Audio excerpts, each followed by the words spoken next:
자리를 옮겨서요. 계속 이어서 진행하겠습니다.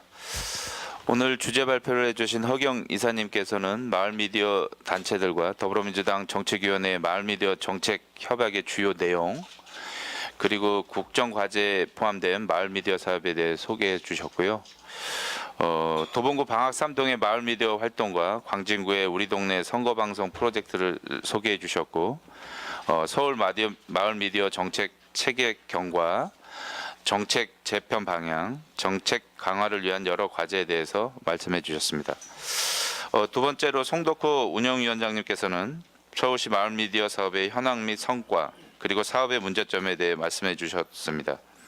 마을미디어의 지원의 법적 근거가 없고 장기적 전망이 없다는 점, 콘텐츠 유통을 위한 통합 플랫폼이 없다는 점, 그리고 마을미디어 사업이 문화예술 관련 사업인지 미디어 사업인지 아니면 마을 공동체 사업인지 명확하지 않는데 지역 공론장 형성 및 소통, 마을 민주주의를 위한 공적 활동이라는 관점에서 봐야 한다고 말씀해 주셨습니다. 또한 마을미디어 지원 조례, 전담 행정조직 신설, 자치구 마을미디어 센터 건립, 서울시 마을미디어 종합계획센터 건립 운영, 그리고 현실 활성화를 위한 여러 사업들에 대해 제안해 주셨습니다. 오늘 주제 발표를 해주신 허경 이사님과 송덕호 운영위원장님께 다시 한번 뜨거운 박수를 부탁드리겠습니다.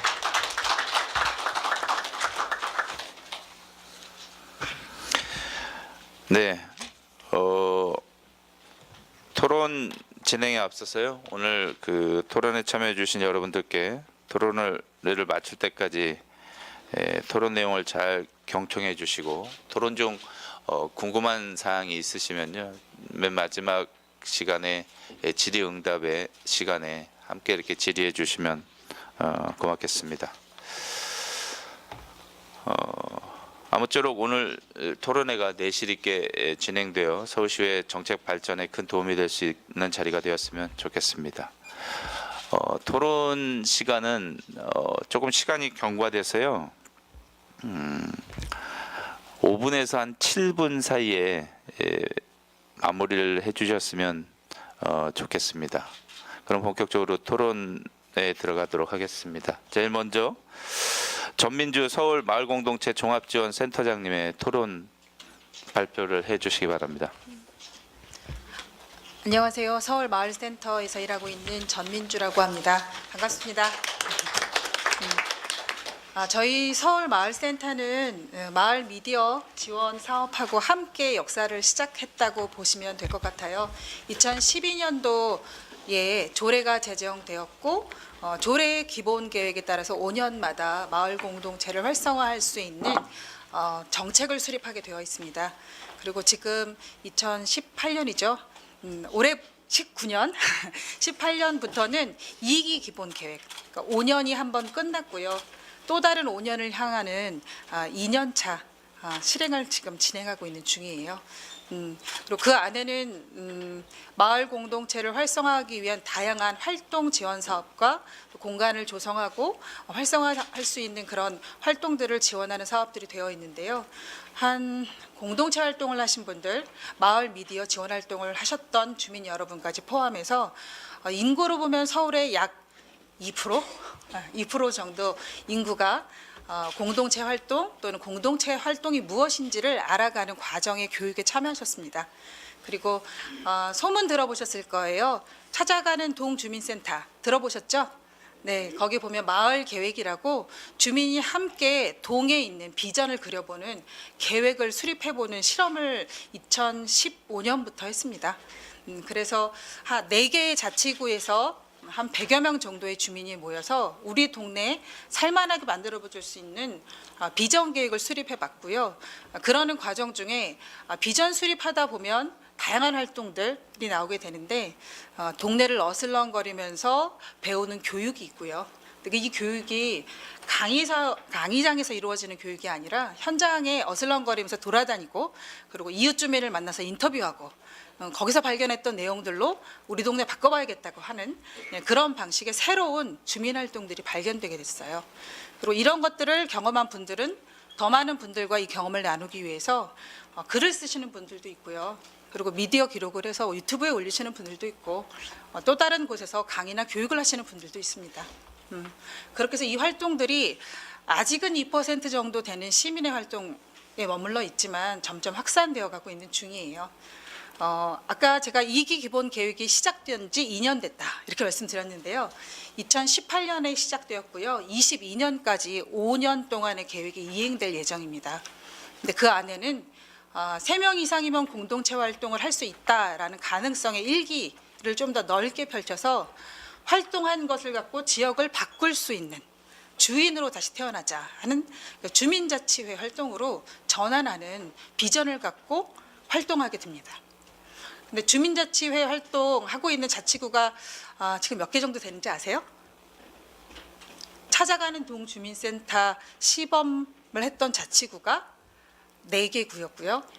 그리고 그 4개 구가 필두로 나서서 주민자치회 전환 사업을 하고 있습니다. 그래서 공동체 활동을 하셨던 분들이 주민자치회 전환 활동을 하는 시범 활동에 참여하신 분들이 많고요.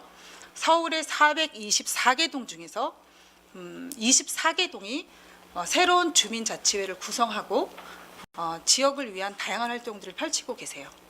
근데 아까 허경 이사님께서 말씀하시기로는 도움 미디어 활동을 하는 곳이 있다. 도봉구에 이렇게 말씀하셨는데요. 24개 동 중에서 동 단위의 미디어 활동을 분과 활동으로 만든 주민자치회들이 상당히 됩니다. 24개 동 모두가 미디어 분과를 신설하지는 않았어요. 약 50명 정도의 주민자치위원이 이루어지게 되면 여기에 주민들이 더 많은 주민들이 참여해서 분과 활동을 이룰 수가 있거든요. 거기에는 교육 분과도 만들고 돌봄 분과도 만드는데 소통 미디어 분과를 만드는 동이 한 4개 정도 됩니다. 네. 여기서는 단순히 주민활동을 광고 홍보하겠다라는 뜻을 갖고 있는 것이 아니에요. 아까 인사 말씀하셨던 분 기억나는데요.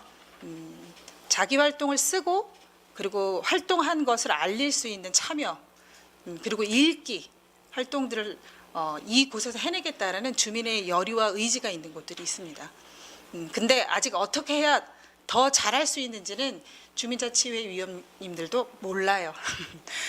왜냐하면 이제 주민자치회를 전환했고 그런 꿈을 세우는 계획을 했을 뿐이거든요. 아마 남은 1년 동안 그 활동들을 펼쳐나가실 겁니다. 그럴 때 무엇보다도 중요한 것은 공동체 활동은 이제 해봤는데 우리 마을을 위한 다양한 활동들 중에서 미디어 활동은 어떻게 해야 할지 이 고민을 풀어나갈 때 이것에 대한 전문적 지식과 경험이 있는 지원 체계는 매우 소중할 것 같아요. 저희 마을공동체 종합지원센터는 25개 자치구 마을자치센터를 지원하는데 여러분들도 아시겠지만 마을에는요 되게 다양한 의제와 필요가 녹여져 있는 곳입니다. 그래서 하나하나를 다 위탁 운영할 수 있는 상황이 되지 못해요. 그러다 보니 이것을 잘할 수 있는 민간 지원 조직이 주민들에게 그 경험들을 나누고 성장할 수 있도록 북돋는 지원 체계가 매우 중요한데요. 사실 마을 미디어는 앞으로 더 중요할 것으로 여겨집니다. 동해 주민들이 자기 목소리를 내어가는 흐름이 벌써 이렇게 일어나고 있는데 주민자치회 전동 실행 예정이 이제 얼마 안 남았어요. 이미 우리 동 안 하고 있으면 언제 하느냐라고 질문하는 주민들이 늘어나고 있습니다. 지금은 차곡차곡 단계적으로 접근하려고 하고 있는 중인데 한 3, 4년 정도 후쯤이면 전 동에서 주민자치회 새롭게 변경된 주민자치회 활동을 하는 시민들이 늘어날 것으로 예상되거든요. 이분들에게 지원이 될 수 있는 좀 든든한 지원 조직이 있었으면 좋겠다는 생각이 들고요. 마을센터와 같이 함께 손잡고 현장에 있는 주민들의 목소리를 좀 잘 담아낼 수 있는 전략도 같이 구사했으면 좋겠습니다. 지금 현재는 제가 있는 상황에서 최선을 다하신 걸로 알고 있어요. 위디액트 그리고 저희 마을센터가 주어진 여건 안에서 주민들이 이런 활동을 할 수 있다는 희망과 실천의 근거를 찾아내는데 역점을 뒀다면 앞으로는 좀 더 깊숙이 들어가기 위한 구체적인 전략이 필요한데 기본 계획이 있다 보니까 저희는 전달 체계가 있습니다. 자치구에 마을 공동체와 주민 자치를 전달할 수 있는 전담 조직들이 공무원 체계에 있는 것이죠. 그리고 자치구마다 민간 위탁을 완성한 자치구 15개 정도는 주민들을 지원하는 중간 지원 조직을 설치하고 있습니다. 근데 아직 미디어까지 포괄할 수 있는 상황이 되지 않아요.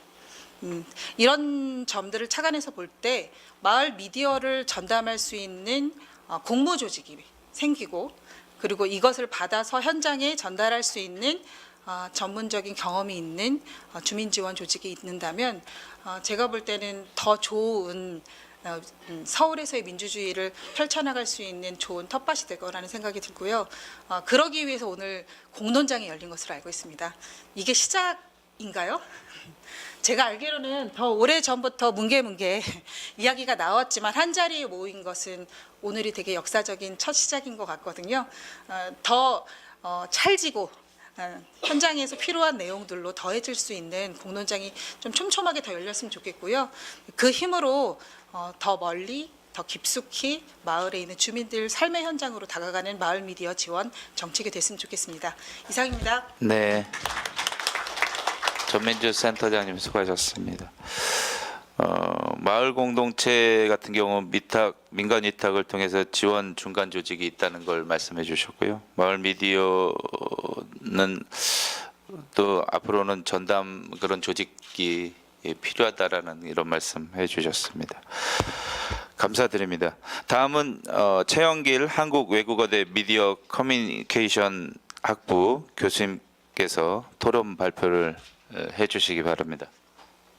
네, 반갑습니다. 방금 소개받은 한국외대 미디어 커뮤니케이션 학부 최영길이라고 합니다. 옛날 신방과라고 생각하시면 되고요. 제가 2013년부터 저기 서울 시내 다른 두 대학 교수님 두 분하고 이제 마을 공동체와 마을 미디어 연구를 한국연구재단 지원을 통해서 지금 수행을 해오고 있습니다. 2016년부터 이제 2차 연구 사업을 하고 있는데 올해 아마 25개 전구를 대상으로 서베이를 아마 시행을 할 것 같아요. 공동체의 어떤 커뮤니케이션의 소통 현황과 그리고 특성들 이런 것들을 좀 이해하려고 하고 있습니다. 아까 허경 선생님께서 이제 마을 공동체 지원 사업의 체계에 대한 역사적인 어떤 조망을 해주셨고요. 그 다음에 송덕호 선생님께서 마을 미디어의 활성화 방안을 이렇게 좀 이야기해 주셨습니다. 지금 이 논의를 하는 게 굉장히 중요하다고 생각이 되고요. 지금이 점검을 하고 새롭게 재구성할 때라고 생각됩니다. 가장 큰 이유는 다들 아시겠지만 작년 이제 9월에 문재인 정부에서 그 포용 정책이라는 것을 발표를 했습니다. 그 중에서 가장 이제 공동체와 관련되는 사업의 분야가 아마 사회 통합을 위한 지역 균형 발전 전략이 해당이 될 것 같아요. 이 구체적인 내용들을 좀 더 들여다봐야 되겠지만 이 내용에서 드러난 것으로만 보았을 때는 미디어는 전혀 들어가 있지 않습니다. 그래서 뭐 좀 이따 다시 좀 말씀드리겠지만 생활 SOC를 활성화하겠다 이런 이야기가 있습니다. 그 안에서 도서관, 체육시설, 문화시설 이런 것들을 증대를 시키겠다. 한 2조 원대가 증대가 되는 것 같아요. 굉장히 큰 액수인데 여기서 어떤 공동체에 대한 사업들 그리고 공동체 미디어에 대한 사업이 예산이 전혀 편성되어 있지 않다는 것은 조금 의아하고 아니면 제가 좀 더 자세히 들여다보지 않아서일 수도 있습니다. 혹시 아시는 분이 있으면 좀 내용 보완이 좀 필요할 텐데요. 그렇기 때문에 아까 말씀 주신 지원 체계에 대한 점검과 활성화 방안에 대한 논의가 지금 굉장히 큰 의미를 갖고 있습니다. 저는 이제 이 점검을 하고 활성화 방안을 논의를 할 때 어떤 틀 같은 것들을 좀 공유할 필요가 있지 않을까. 어떤 가치의 틀일 수도 있고요. 그래서 이제 그걸 대해서 조금 말씀을 좀 드리겠습니다. 제가 서울 시내 여러 공동체를 돌아다니는 것 중에 가장 인상적이었던 곳이 아마 대림동이었던 것 같아요. 여러 해방촌도 굉장히 인상적이고 마포 쪽도 굉장히 인상적이고 그렇지만 대림동은 아시겠지만 조선족 동포 공동체입니다. 이쪽이 굉장히 많은 마을 미디어가 있어요. 7개의 신문과 그리고 1개의 TV가 있는데 TV는 최근에 유튜브를 개설했는데 바로 구독자 수 2,000명을 기록을 했습니다. 아마 마을 공동체 미디어 중에서 이렇게 크게 빨리 이 서브스크라이브 수가 이렇게 증가된 곳은 없을 텐데요. 아마 그렇게 생각하실 겁니다. 이 조선족 동포 공동체이기 때문에 그럴 것이다라고 생각하시는데 그 안에 들어가신 분들께서는 아시겠지만 이 대림동이라는 곳은 굉장히 다양한 에스닉 그룹들이 있고요. 세대별로 굉장히 다양합니다. 업종별로 다양하고요. 그 출신 지역별로도 굉장히 다양합니다. 그 안에서 다른 한국의 공동체처럼 이것도 굉장히 다양합니다. 상이하고요. 갈등도 많고. 그래서 조선족이기 때문에 동포 공동체이기 때문에 마을 미디어가 잘 된다. 이렇게 이야기하는 것은 저는 틀렸다고 봅니다. 그럼 왜 잘 될까? 그래서 안에서 한 3가지 정도의 자본들이 굉장히 활성화되어 있음을 좀 발견을 했던 것 같아요. 첫 번째가 이제 사회적 자본인데, 이제 활동가 분들께서 제일 잘 아시겠지만 어떤 활동을 하기 위해서는 사람들이 있어야 되죠. 그리고 단체들이 있어야 되고 조직들이 있어야, 모임이 있어야 되는데, 대림동은 이 사회적 자본이 굉장히 역동적으로 생성되어 있다. 다양한 사적이고 어떤 그런 이익 단체들도 굉장히 많지만 어떤 봉사 단체 모임도 굉장히 많습니다. 그분들께서 서로 그 이유가 대림동의 청년경찰 영화를 또 보시면 아시겠지만 외부에서 이 마을을 바라보는 관점이 굉장히 배타적이고 억압적이에요. 그래서 내부에서라도 이것들을 좀 변화시켜 보자라는 어떤 욕망이 굉장히 큽니다. 그래서 다양한 어떤 단체들이 만들어졌고요. 그 단체들이 곧 마을 미디어의 주요한 접점이 또 만들어지게 해주고 있어요. 자연히 우리 공동체에 TV가 만들어지는데 들어가 봐야겠다. 이런 논의가 이런 다양한 모임과 단체를 통해서 활성화되고 금방 이렇게 또 도움을 주는 것 같아요. 그래서 어떤 사회적 자본이 굉장히 활성화되어 있음을 좀 발견했고요. 두 번째는 경제적 자본입니다. 중국 조선족 동포 마을에는 이 대림동 12번 출구라는 말이 알려져 있대요. 그러니까 중국에도 대림동 12번 출구가 이렇게 알려져 있는데 대림동에서 2번 호선, 2호선 12번 출구로 내리면 바로 거기서부터 몇 블락이 전부 상권입니다. 이제 동포 상권인데 보통의 마을은 보통 베드타운이죠. 근데 이제 대림동은 거기가 주거지인 동시에 경제적 어떤 공간이 같이 있습니다. 그래서 이분들은 거기가 곧 생활 삼터가 되는 것이죠. 이 상권 발달되어 있기 때문에 마을 미디어의 어떤 광고나 협찬에 대한 어떤 경제적인 물주기가 바로 또 제공이 될 수 있는 것입니다. 그래서 마을 미디어가 잘 되기 위해서는 사람만 있어야 되는 것이 아니라 그 지역의 독자적인 경제적인 토대가 굉장히 중요하다. 그래서 우리가 마을 미디어의 정책을 이야기할 때 이 부분도 좀 고려를 해야 되는 부분이 있는 것 같아요. 경제적 자본이 이제 굉장히 발달되어 있고, 세 번째는 정치적 자본입니다. 최근 6.3 지역 선거에서 마을 미디어는 동포 후보를 적극 지원을 했어요. 그러니까 그 이유가 이 공동체가 잘 되기 위해서는 공동체에 필요한 어떤 정치적 자원 형성이 돼야 한다는 어떤 강한 욕망이 있습니다. 그것이 어떠한 정치적인 어떤 흐름을 만들어내는데 마을 미디어가 개입을 하게 되는 것이죠. 그게 또 가능한 이유는 아까 말씀드린 사회적 자본이 풍부하게 있기 때문에 그런데, 사회적 자본이 그냥 있고 이것이 재생산되고 활성화되기 위해서는 어떠한 어쨌든 정치적인 그리고 행정적인 권력과 밀접하게 계속 연결이 돼 있어야 돼요. 정치적인 어떠한 권력이나 행정적인 권력과 완전히 떨어져 있으면 사회적 자본은 그 안에서 고립이 되고 활성화되지 못합니다. 그것은 곧 이제 마을 미디어가 좀 이렇게 뚝 떨어지게 만드는 효과까지 났기 때문에 이러한 정치적인 어떤 자본을 만드는 것, 행정적인 어떠한 자본, 그리고 정치적인 자본 이런 것과 밀접한 관련을 맺는 것이 굉장히 중요합니다. 그래서 뭐 대림동이 굉장히 우수하다, 뭐 대표적인 성공 사례다를 말씀드리는 것이 아니라 이 안에서 우리가 고려해야 될 이러한 사회적 그리고 경제적, 정치적 자본이 아까 허경 선생님이나 송덕호 선생님께서 말씀하신 활성화와 어떤 지원 체계에 점검할 때 우리가 주요하게 고려해야 될 어떤 가치 틀이라는 점을 이제 명확히 좀 해보고 싶습니다. 특히나 아까 말씀드린 이제 문재인 정권의 정부의 포용 정책에서 이러한 체계에 대한 논의가 빠져 있고, 그리고 마을 단위에서 어떻게 SOC 사업을 진행하고 어떤 틀에서 할 것인지 아마 논의가 됐는지 모르겠습니다. 저는 안 됐을 거라 생각드는데, 이렇게 되면 이종이란 큰 돈이 갑자기 각 지역에 뚝 떨어지게 되면은 위에서 준비된 그리고 밑에서 동원되는 어떠한 그런 사업이 될 가능성이 굉장히 높다. 이것은 마을을 황폐화시키는 어떤 시작이 될 수도 있습니다. 왜냐하면 제가 해방촌에서 사례들을 좀 들여다봤을 때 마을 재생 사업이 그 마을을 얼마나 분열시키는 단초를 제공했는지를 좀 봤었던 적이 있어요. 그래서 이 포용 사업이라고 하는 것이 분열 사업의 시작이 되지 않기 위해서는 아까 말씀 주신 어떠한 체계에 대한 점검과 그리고 사업 활성화에 대한 거 할 때 이러한 또 기초 가치 틀들을 우리가 좀 같이 고민할 필요가 있지 않을까. 그리고 저는 개인적으로는 마을 미디어 정리 좀 사업을 부탁드리겠습니다. 독자적인 어떠한 체계에서 가는 게 중요하다고 생각되는데 마을 미디어 사업이라는 것보다도 한 단계 좀 격상시킬 필요가 있다는 생각이 들어요. 마을 소통 지원 사업 체계 안에서 좀 우리가 고민을 해봐야 되지 않을까라고 이제 좀 마무리를 하고 싶습니다. 네, 이상입니다. 네, 고맙습니다. 시간은 한정적인데 이렇게 토론의 욕심을 좀 많이 낸 것 같습니다.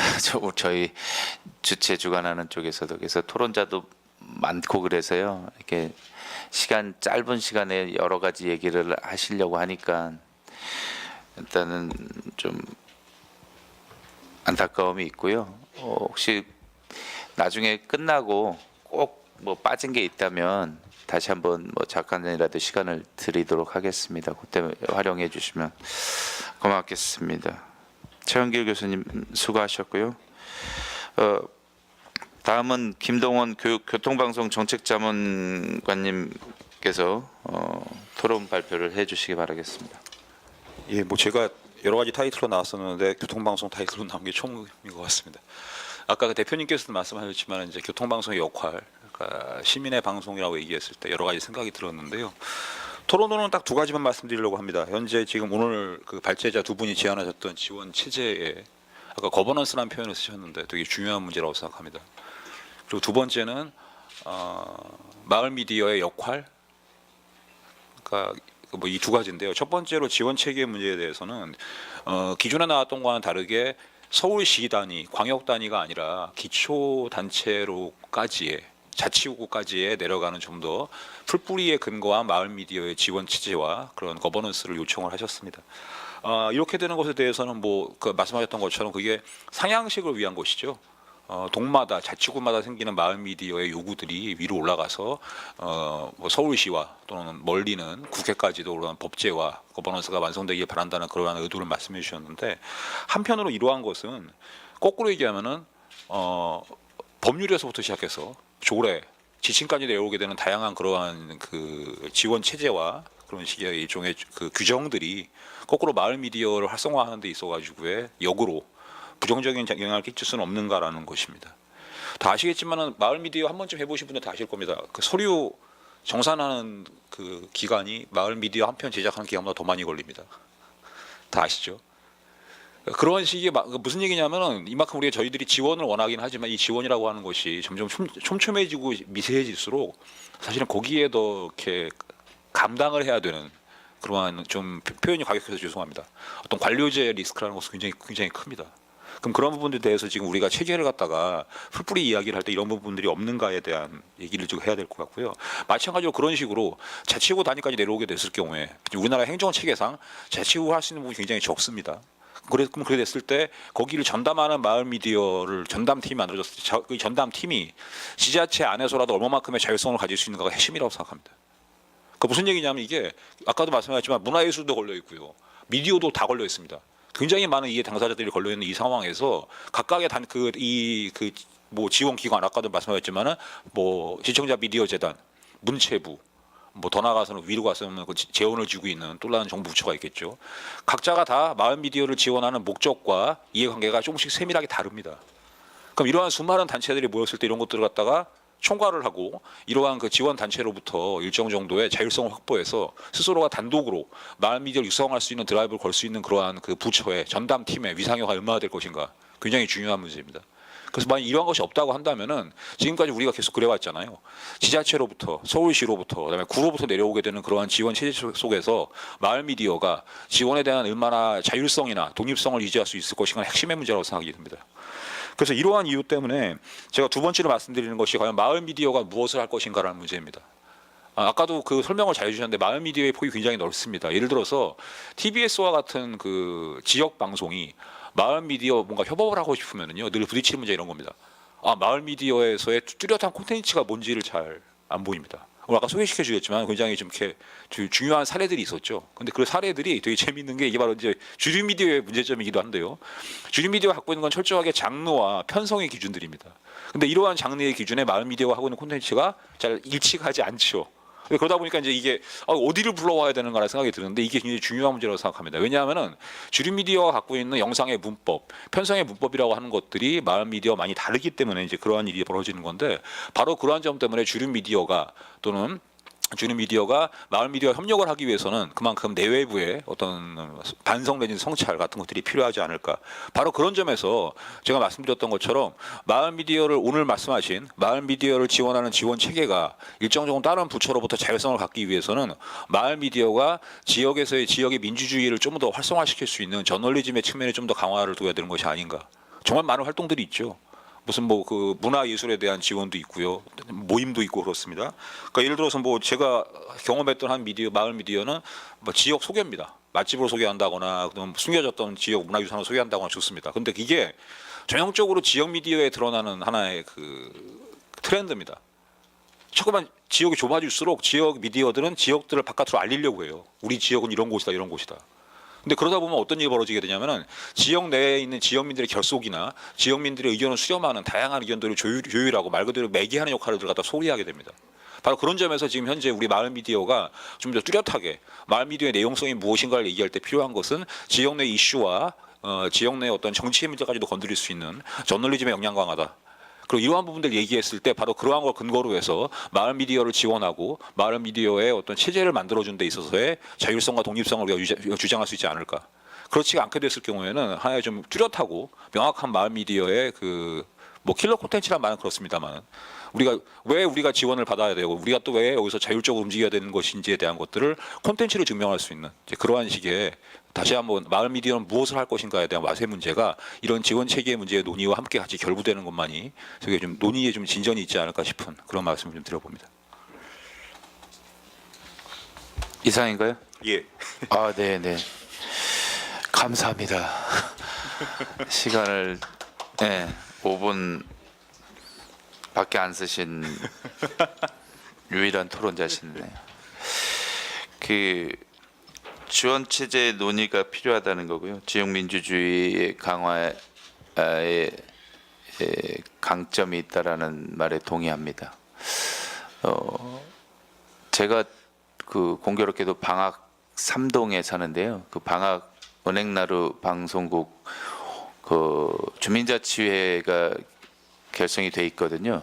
거기 마을 미디어 홍보위원회가 있습니다. 분과가 따로 있더라고요. 그래서 그분들이 출연하라고 그래서 저도 나가서 출연도 했고요. 또 주민자치회에서 주민자치회 하자마자 구의원들은 대부분 이제 주민자치회 자문위원들이거든요. 근데 시의원들은 자리가 없어요. 근데 주민자치회 시작하자마자 제일 먼저 구의원, 시의원 부르더라고요. 간담회 좀 하자고. 그래가지고 그런 소통의 장도 마련되고 저 개인적으로도 또 제가 의정 활동할 수 있는 기회를 또 마련되기도 해서 저 개인적으로도 굉장히 의미 있었거든요. 자치구까지 이렇게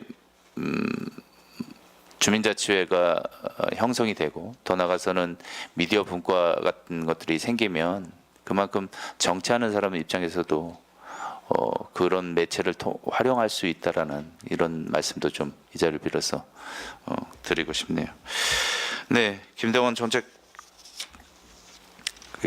정책관 자문님 수고하셨습니다. 다음은 장영희 서울시청자 미디어 센터장님께서 토론 발표를 해주시기 바랍니다.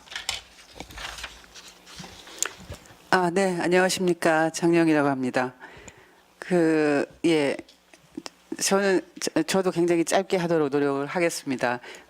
다행스럽게도 저희 시청자 미디어 재단의 대장님이신 신태섭 이사장님께서 제가 원래 하려고 했던 얘기를 축사를 통해서 많이 해주셔서 저는 그걸로 가름을 하면 될 것 같습니다. 그 우선 두 분 발제자님 말씀 잘 들었고요. 그 이제 2012년 흐름을 이제 짚어보면서 이 크게 세 가지의 부재와 또 세 가지의 한계에 대해서 지적을 잘 지적을 해주신 것 같습니다. 그 정책과 그 사업 운영 면에서 혁신이 필요하다는데 공감을 하고요. 그 이제 저희 그러니까 이제 제가 이해하기로는 그 마을 미디어는 그러니까 마을이라는 이 삶의 공간을 이제 주요 배경으로 한 미디어라고 할 수 있습니다. 그 마을은 아마 이제 행정 단위로 그 이제 작은 동네의 개념일 수도 있고 또 어떤 계층 또 어떤 주제의 공동체의 의미로도 해석할 수가 있을 것 같습니다. 그러니까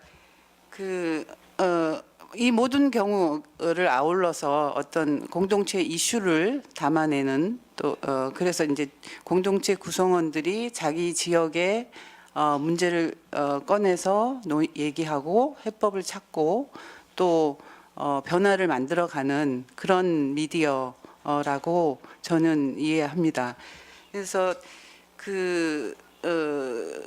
마을 미디어는 어떤 이런 과정에 이런 것을 진행시키는 과정이고 수단이라고 할 수 있을 것 같습니다.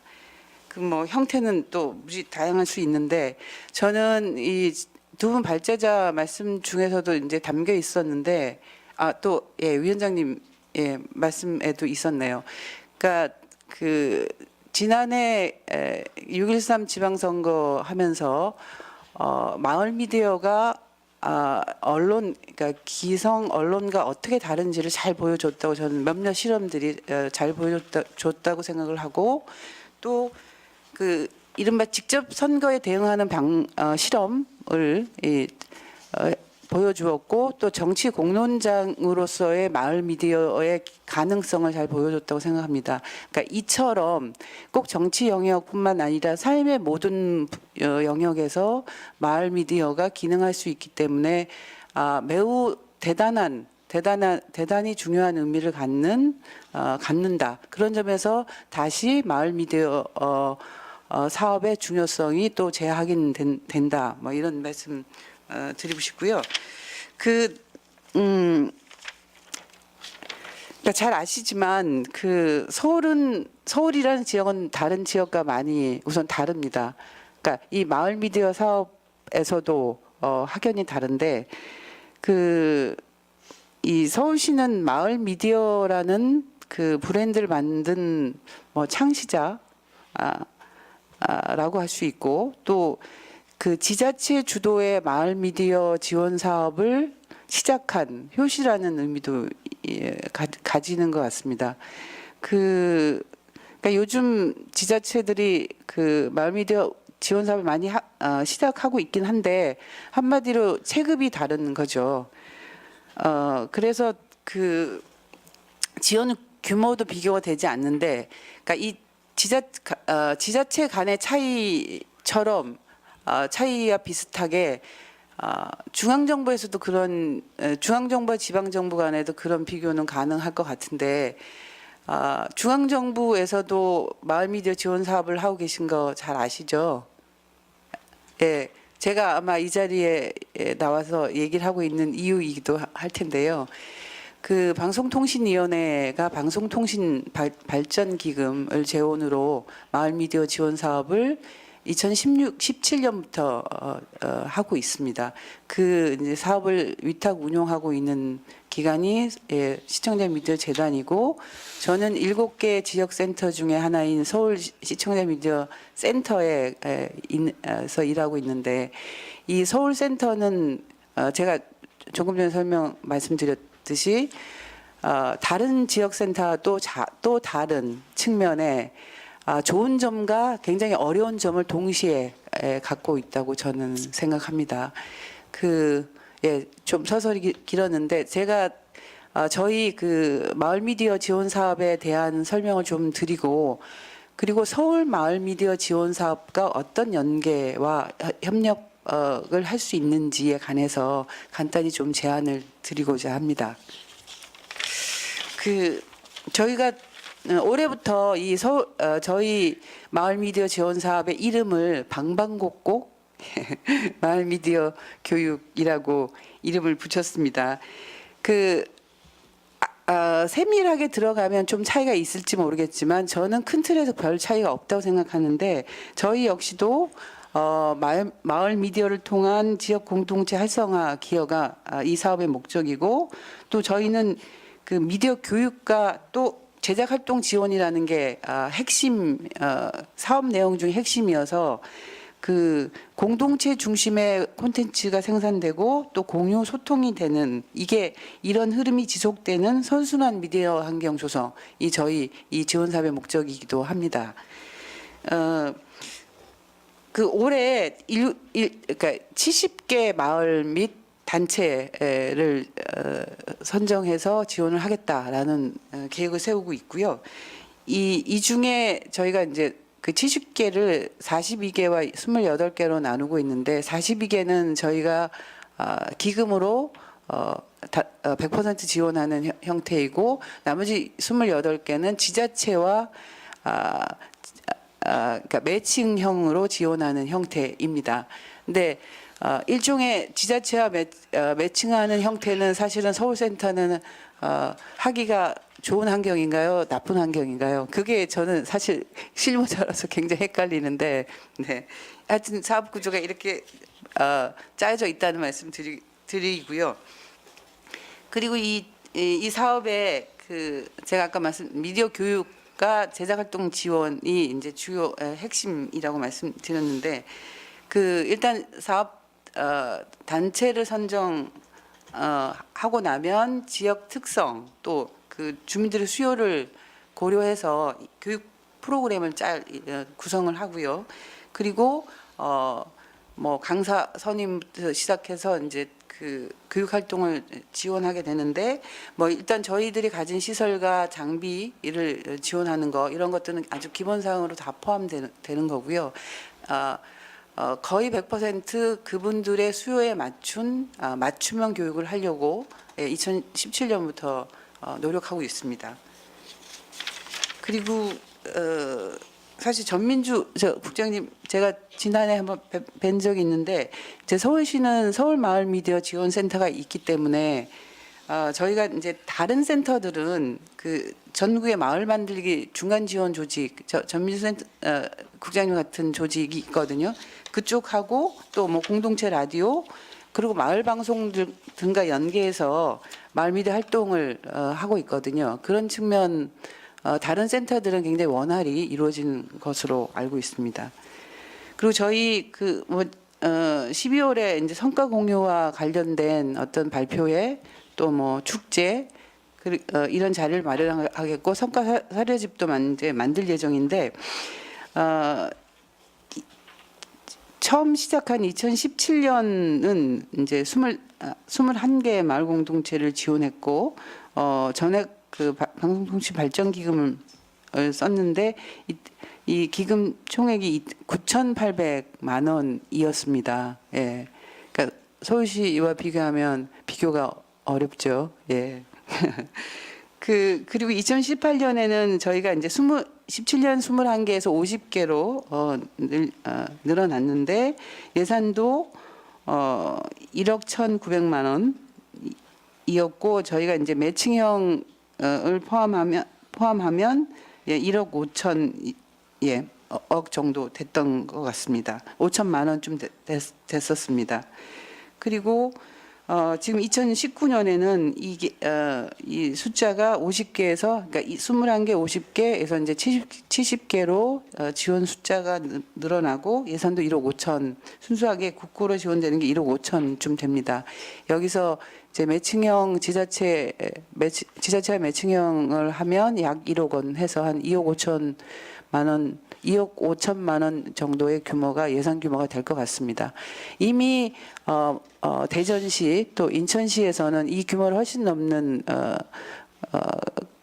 규모로 협력을 할 예정이어서 저희가 사실 뭐 매칭을 꼭 해야 되는 이유는 없는데 저희도 어떤 식으로든지 서울 마을 미디어 지원센터 또 서울시와 저희가 이제 서울센터가 서울시가 구축의 주체이기도 하고 지금 운영도 운영비를 지원하는 이제 주체이기도 해서 네, 당연히 정리 부탁드리겠습니다. 협력을 해야 되고 그리고 이제 그 마을 미디어 지원 사업가는 서울시 마을 미디어 지원센터와 협력을 하게 될 텐데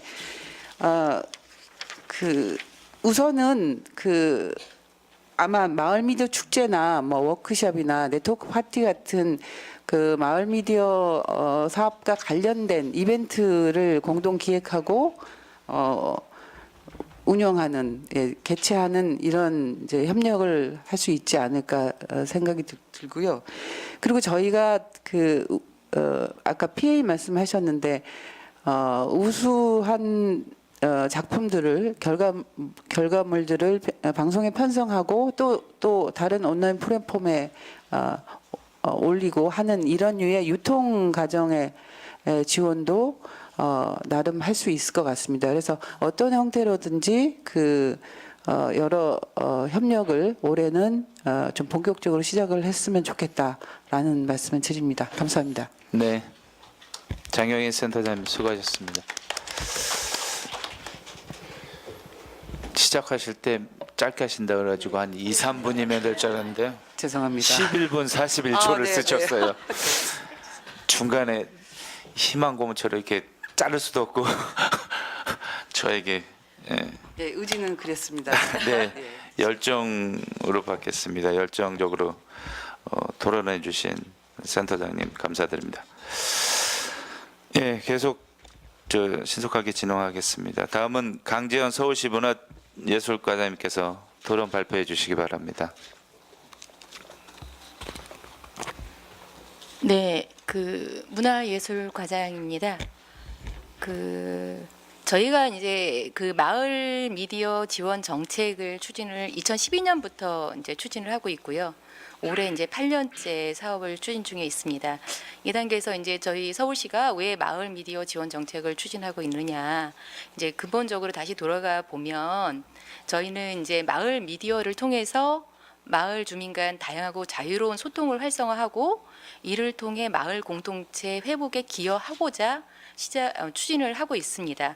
그리고 이 지원의 근거도 서울 마을 공동체 만들기 지원에 관한 조례에 근거해서 마을 공동체 지원 사업의 하나로 이제 현재도 추진을 하고 있고요. 뭐 초기에는 이제 6억 1,500만 원 정도 예산이었지만 이제 올해는 저희 여기 문화체육관광위원회 위원장님도 계시고 위원님도 계시지만 이제 많이 도와주셔서 11억 5천만 원으로 올해도 어느 정도의 예산도 늘어 있는 상태입니다. 저희가 이제 분석을 해보면 지난해까지 보면 3회 이상 지원받는 활동단체가 한 25개로 전체 지원받는 75개 중에 한 33% 정도 되고요. 6회 이상 지원받은 곳도 한 7개 단체 정도는 됩니다. 지원액은 최소 200만 원에서 최대한 4,100만 원까지 이제 좀 사업비를 지원받고 있고요. 그동안 이제 마을 미디어 지원 정책도 이제 여러 가지로 좀 변화가 있었습니다. 2016년에는 이제 지속 가능한 마을 미디어 비전 지속 가능한 마을 미디어를 위한 비전 2020을 수립을 했는데요. 뭐 2016년까지는 이제 시학기로 이제 참여자를 발굴하고 이제 육성을 하는 거였다면 2017년부터 21년까지는 이제 성장기로서 그동안 이제 발굴하고 육성한 마을 미디어가 이제 성장하고 생존 가능하도록 이제 활동을 지원하고 역량을 강화하는 사업으로 이제 사업을 좀 재편을 했고요.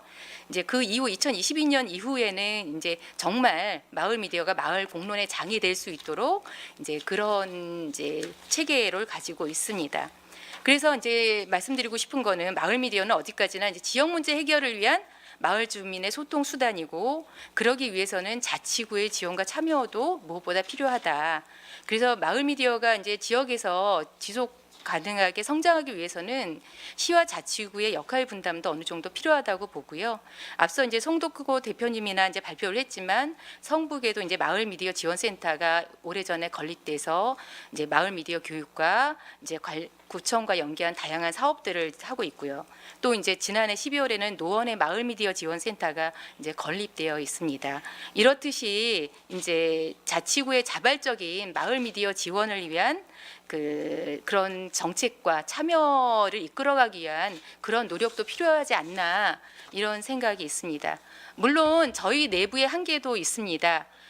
이제 여러분이 보시기에 이제 부서간 칸막이라고도 할 수 있고요. 이제 각 특성이라고도 할 수 있는데 이제 저희 현재 이제 마을 미디어 지원 사업은 제가 있는 문화예술과에서 담당을 하고 있고요. 마을 공동체 지원 사업은 지역 공동체 담당관에서 그리고 뭐 아까 이제 노원에 같은 경우도 그리고 미디어 센터 건립 지원 같은 영상 미디어 지원 사업은 경제정책과에서 담당을 하고 있습니다. 그리고 생활문화 지원 사업은 문화정책과에서 담당을 하고 있고요.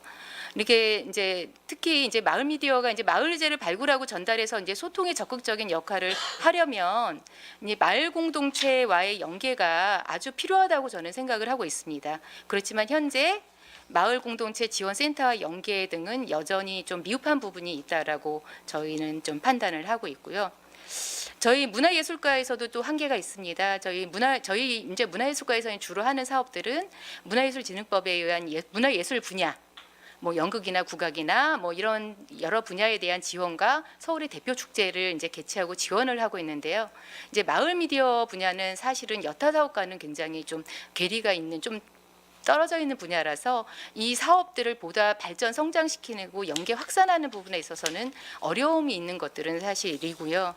또 앞서 두 분이 발표하신 것처럼 뭐 전담 인력이 없기 때문에 계속적으로 이제 담당자가 바뀌고 있고 그런 상황이면서 또 하나는 그 중간 지원 조직인 서울 마을 미디어 지원센터가 지금 매년 이제 공모해서 선정하고 그 보조 사업자로 선정되는 그런 구조가 돼 있습니다. 그렇기 때문에 저도 이 부분이 장기적으로는 뭐 이렇게 책임 있는 사업 추진이 어려움이 있다라는 것들을 인지하고 있고요. 그 문제점에 대해서 개선을 하려고 저희도 이제 고민 중에 있습니다. 그리고 또 이제 현재 여러분도 잘 아시지만 미디어 환경도 급변하고 있습니다. 그래서 뭐 그동안에 젊은 세대의 전유물 알려졌던 1인 미디어로 이제 유튜브가 있지만 이제는 이제 세대를 막론하고서 없어서는 안 될 보편적인 SNS 주요 채널로 자리 잡고 있잖아요. 이렇게 변화하는 미디어 환경에서 마을 미디어도 어떻게 변화하고 대처해야 하는지 이러한 과제도 있다고 생각을 합니다. 그리고 이제 내년에는 기름동에 이제 문화복합 미디어 센터가 설립이 되는데요. 여기에 그 서울 마을 미디어 지원센터가 입주를 하도록 돼 있습니다. 그리고 이렇게 입주를 하려면 그 마을 미디어의 질적 뭔가의 변화기로서의 정책 변화도 필요하고요. 서울 마을 미디어 지원센터가 더 이상의 보조 사업자가 아닌 서울시의 사업을 위탁하는 위탁 사업자로서의 변화가 필요하겠죠. 그러려면 이제 앞서서 발표하신 것처럼 그 근거 조례가 필요로 하고요. 그래서 지난해부터 사실은 그런 그 마을 미디어 지원을 위한 근거 조항을 넣기 위해서 마을 공동체 지원 조례에 사실은 넣고자 했었습니다. 근데 그게 여의치가 않았고요. 그래서 올해에는 여기 의원님들이 도와주신다면 이제 뭐 늦어도 올해 안에는 그 전담 조례를 제정하는 것도 이제 추진을 하도록 하겠습니다. 그리고 또 하나의 그 과제라면 마을 미디어가 마을 단위의 소통의 장이 되려면 수용자, 그러니까 청취자, 시청자의 확대가 절대적으로 필요합니다. 이를 위해서는 저희 내부에서는 어쨌든 사업 예산을 지원을 하고 그렇다면 그거의 성과에 대한 측정이 반드시 필요하고 그것을 요구받고 있고요. 그러려면 이런 마을 미디어 활성화 등을 측정할 수 있는 성과 지표 개발도 주요한 저희한테는 과제입니다. 그래서 올해는 이러한 과제들에 대한 정책을 마련하고 기반 체계를 구축하기 위해서 노력할 계획으로 있고요. 그러기 위해서 저희가 마을 미디어 발전을 위한 용역도 실시할 예정입니다. 그래서 중간 지원 조직인 서울 마을 미디어 지원센터의 운영 방안도 마련하고 이를 위한 뭐 법제도가 어떤 것들이 필요로 하는지 그리고 전담 조직이 필요하다면 그게 어떤 형태로 어느 조직에서 들어가서 있어야 되고 그리고 중간 지원 조직과 행정 조직과의 역할 분담이 어떻게 될지 뭐 이런 부분까지 다 포함하고요. 아까 말씀드린 미디어 환경이나 정책 환경의 변화에서도 마을 미디어가 어떻게 대처하고 그 변화해야 될지 뭐 이런 부분까지 다 포함해서 좀 용역을 실시하고요. 그에 따라서 내년에 기름동에 들어가는 마을 미디어 종합지원센터 마을 미디어 종합지원센터에 그 관련되는 준비도 하고 여러분의 그 마을 미디어가 더 발전할 수 있도록 노력을 하도록 하겠습니다. 이상입니다. 네. 네. 전담 부서의 주무과장님으로서요. 체계와 또 평가, 향후 계획까지 자세하게 설명해 주셨습니다. 오늘 이 토론회가 여러 가지 의미가 있습니다만은 특히 그 주무과장님 이런 토론회 이렇게 되게 부담 가지고 나오거든요. 근데 오늘의 토론회는 이렇게 부담보다는 조금은 마을 미디어가 문화예술과의 담당이 맞는지 이런 근본적인 문제부터 좀 공론화되는 장이 될 수 있을 것 같습니다. 그래서 도리어 과장님한테도 좋은 기회가 될 수 있는 토론회가 되지 않나 이렇게 생각합니다. 강재원 과장님 수고하셨습니다. 마지막으로 오하나 서울시의회 문화체육관광위원회 의원님께서 토론 발표를 해주시기 바랍니다. 네, 안녕하십니까. 저는 문화체육관광위원회 서울시 의원 오하나입니다. 제가 이제 2012년부터 이제 8년 차에 접어드는 이 사업, 그 사이에 미디어 시장도 굉장히 상승했고요. 고가 장비 없이도 휴대폰 하나만으로도 세상의 모든 것들이 다 컨텐츠가 될 수 있는 시대에 와 있는데 마을 미디어가 이렇게 왜 이 정도밖에 이렇게 확장이 안 됐지? 제가 되게 의아해했습니다. 저희 노원구 출신 의원인데요. 저희 노원구 같은 경우에는 마을 미디어에 굉장히 관심이 많고 그게 이제 자발적인 우리 조직들이 구청장, 단체장님과 소통을 하면서 그 마을 미디어가 단체장의 그런 정책이나 사업 이런 것들도 같이 함께하고 그리고 필요한 시민이 직접 필요한 주민이 필요한 것들을 바로바로 피드백 받을 수 있는 하나의 매개체라는 그 인식이 있었기 때문에 구청장께서 좀 강력한 의지를 가지고 시작을 한 일이에요. 이게 이제 센터를 각 자치구별로 조금 만들어야 이제 그런 요구가 아까 있으셨는데 가장 중요한 건 자치구 단체장 의지거든요. 자치구에서 먼저 신청을 해야 문화체육관광부를 문을 두들려야지 이게 예산을 받을 수 있는 거라. 이제 저희는 노원구 같은 경우에는 굉장히 이제 이런 쪽으로 성북구하고 노원구 같은 경우에는 그런 쪽으로 좀 앞서 있기 때문에 제가 시에 들어와서 예산이 3년째 동결 예정이라는 이제 첩보를 입수하고 이렇게 좀 관심을 가지고 보게 되었는데요. 제가 너무 당황했던 건 처음에 이 10억이 넘는 10억이 지금은 넘었지만 넘는 예산을 지금 6, 7년간 집행을 하면서 이런 마을 미디어에 대한 그 단독 조례가 없이 마을 공동체 만들기에 하나의 조항의 하나로 그것도 마을 공동체 미디어라는 이름 자체도 없이 마을 공동체에 필요한 시설 및 지원 이런 항목으로 들어가 있더라고요. 그래서 이게 조례가 지금 어떻게 좀 만들어져야 되겠다라는 고민을 하고 있던 차였고 그리고 이제 이미 이제 7, 8년이 넘어가면서 좀 우리 마을 미디어에 대해서 좀 재규정을 해야 될 시점에 와 있구나라는 생각을 했습니다. 이게 이제 미디어를 통한 마을의 이야기, 마을이 방점이 찍혀야 되는 건지, 이제 미디어에 대한 이 매체에 대한 것에 방점이 찍혀야 되는 건지에 대한 고민, 그리고 아까 보셨다시피 많은 저희 상임위 위원님들이 관심을 많이 가지고 계세요. 그래서 저희가 그 앞으로 향후에 이것들을 좀 규정하는데 저희가 좀 심도 있는 논의를 상임위 차원에서 좀 해야 할 예정이고 해야 되겠다고 생각하고 있습니다.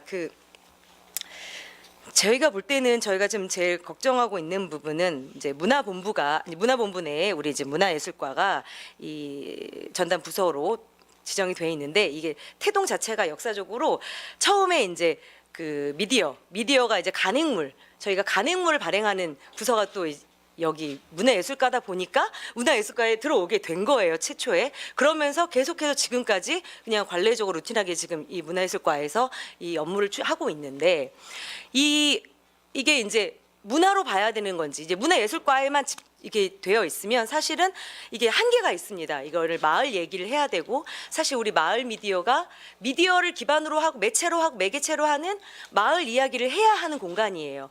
마을의 의제를 제안받고 그것에 대한 토론을 해야지 되고, 그것이 풀뿌리 민주주의, 그리고 참여 민주주의, 그리고 지방 분권에 대한 우리의 지금 현재 이슈에 대한 가장 민첩한 대응을 할 수 있는 매체임에도 불구하고 이제 문화에 잡혀 있다 보니까 오히려 확장되는데 약간의 제약이 걸리는 지금 상황이 되어 있어요. 그래서 그 고민도 조금 하고 있습니다.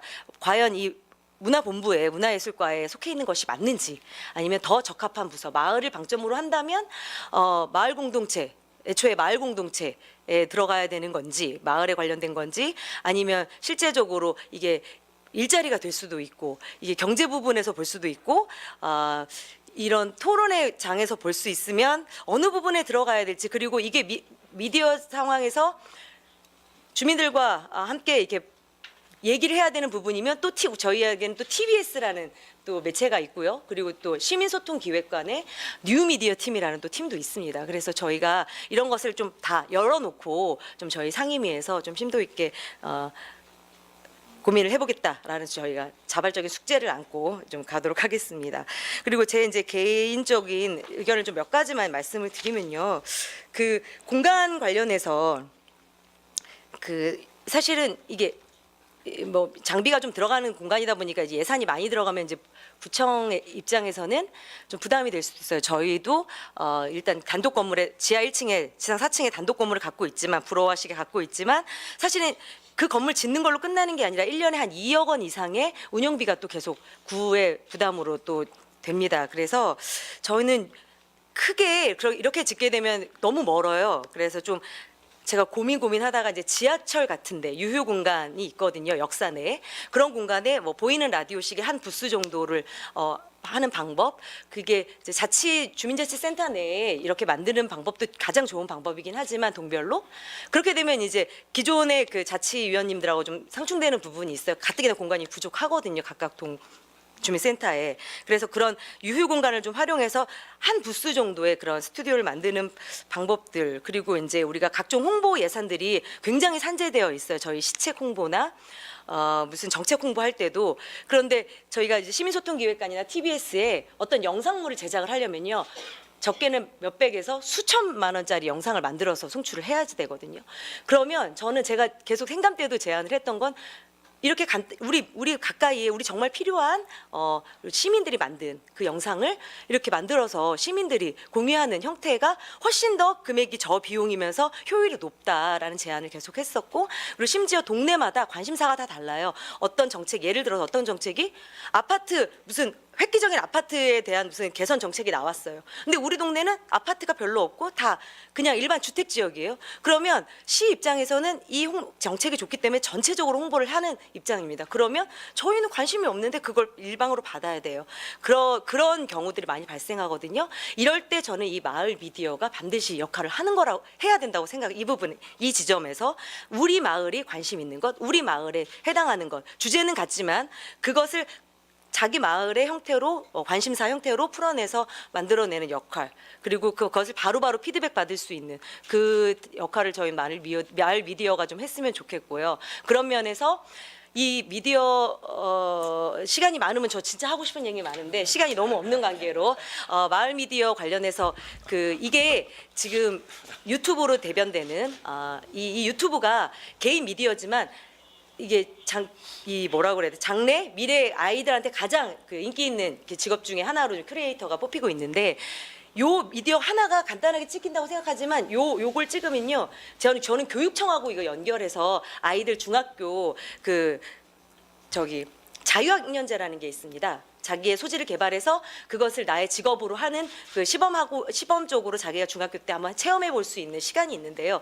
이때 저는 이 마을 미디어가 적극적으로 들어가서 이 이 형태로 아이들하고 하면 교육이 되는 뿐만 아니라 자기의 직업, 이게 굉장히 PD도 될 수 있고 아나운서도 될 수 있고 연기자도 될 수 있고 편집자도 될 수 있고, 그리고 뭐 그거에 따른 분장자도 될 수 있고, 그다음에 작가 그도 될 수 있고, 굉장히 많은 영역의 직업을 간단하게 면서 자기의 마을에 대한 것들을 취재하고 하면서 경험을 할 수 있다고 저는 생각을 하거든요. 그래서 다양한 방점에서 지금 이 시점에는 마을 미디어가 정체성을 좀 확실히 잡고 그것을 가지고 좀 확장할 수 있는 이런 여러 가지 융합할 수 있는 부분을 조금 더 고민을 했으면 좋겠고, 저 역시도 우리 김창원 위원장님 포함해서 저희 상임위원들도 이 부분을 좀 많이 고민을 하고 저희도 이 발전을 활성화할 수 있는데 미약하나마 보탬이 되도록 노력하겠습니다.